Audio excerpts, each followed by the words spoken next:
animals communicate? Crabs wave their claws at each other to signal that they're healthy and ready to mate.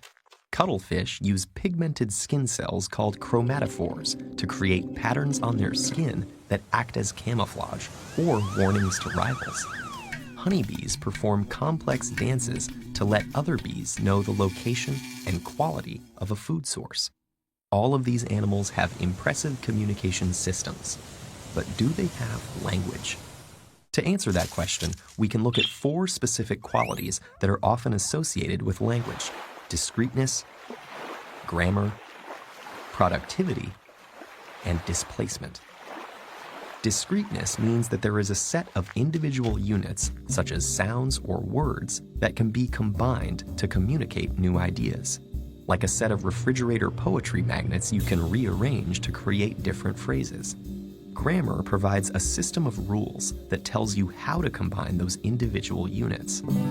Productivity is the ability to use language to create an infinite number of messages.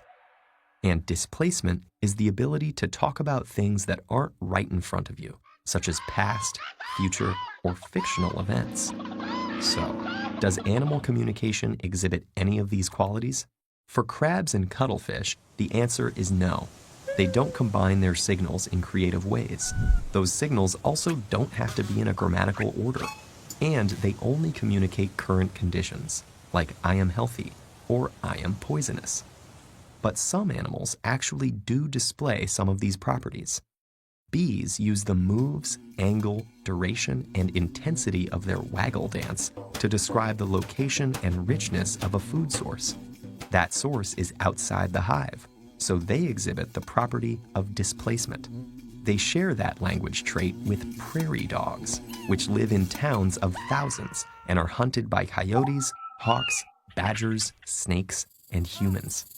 Their alarm calls indicate the predator's size, shape, speed, and even for human predators, what the person is wearing and if he's carrying a gun.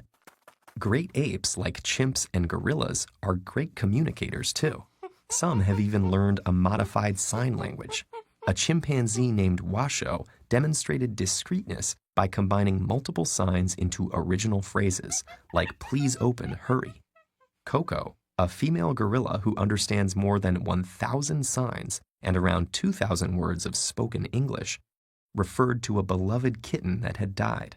In doing so, she displayed displacement, though it's worth noting that the apes in both of these examples were using a human communication system, not one that appeared naturally in the wild.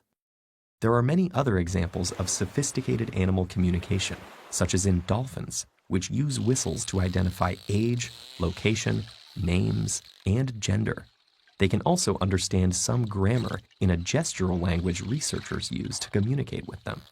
However, grammar is not seen in the dolphin's natural communication.